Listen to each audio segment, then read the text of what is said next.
আমরা তিনটা জিনিস সকল টাউনে, বড় টাউনে নিশ্চিত করতে চাই। উন্নত স্বাস্থ্য সেবা, এবং আমরা ঘোষণা করছি আল্লাহর পর ভরসা দিয়ে আপনাদের সম্পদ দিয়েই বাংলাদেশের কোনো জেলা এমন থাকবে না যেখানে সরকারি মেডিকেল কলেজ করা হবে না। আপনাদের এখানে আছে, কিন্তু পাশে নাই ঠাকুরগাঁয়ে, নাই পঞ্চগড়ে, ইনশাল্লাহ একটাও বাদ যাবে না। যখন মেডিকেল কলেজ গড়া হবে তখন দলে দলে ডাক্তার এখানে তৈরি হবে এবং ডাক্তারদের সেবা জনগণের জন্য আরো বেশি প্রসারিত হবে। তখন আমরা স্পেশালাইজড হসপিটাল করারও চিন্তা করতে পারবো। এখন তো উপাদান নাই, কি দিয়ে করব? ইট পাথরের ঘর বানিয়ে দিলে আর কিছু যন্ত্রপাতি কিনে দিলে স্পেশালাইজড হসপিটাল হয় না।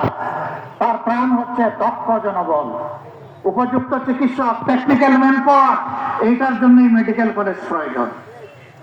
আমরা ইনশাল্লাহ মেডিকেল কলেজ করব। 2 নম্বর, সকল জায়গায় মানসম্মত শিক্ষা প্রতিষ্ঠান গড়ে তোলা হবে। শিক্ষা জাতির মেরুদণ্ড, মেরুদণ্ড ঠিক হলে জাতি ঠিক, মেরুদণ্ড ঠিক নাই জাতি এলোমেলো। আমরা সেই শিক্ষাটা ইনশাআল্লাহ আমাদের সন্তানদেরকে দেব। এখানে কথা দিচ্ছি, একটা সন্তানও বাদ যাবে না ইনশাআল্লাহ। সে যদি গরিবের সন্তান হয়, ওরেই আগে খুঁজে বের করবো, কারণ তার মা বাবা ততটা সচেতন না।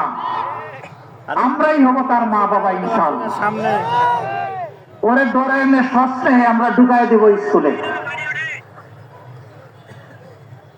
5 বছর বয়স পর্যন্ত সকল শিশু বিনামূল্যে চিকিৎসা পাওয়ার অধিকার রাখে সরকারের কাছে, তা নিশ্চিত করা হবে ইনশাআল্লাহ।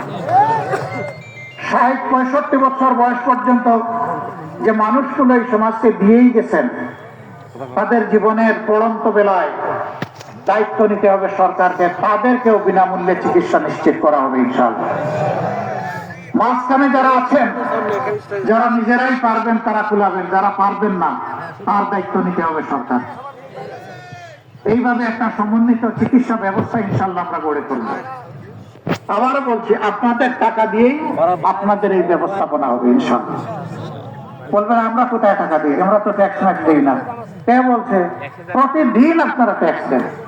ডাল, চাল, নুন, তেল, পেঁয়াজ, রসুন, আদা, মরিচ, কাপড় চুপড় যাই কিনতে যান সবগুলোর সাথে বেড দিতে হয় না? ওইটাই তো tax, value aided tax. Tax দিয়ে দিয়েই তো আপনি এই সরকারকে, এই দেশকে চালু রেখেছেন। আরেকটা সোর্স থেকে অর্থ আসে, সেটা হচ্ছে বৈদেশিক ঋণ।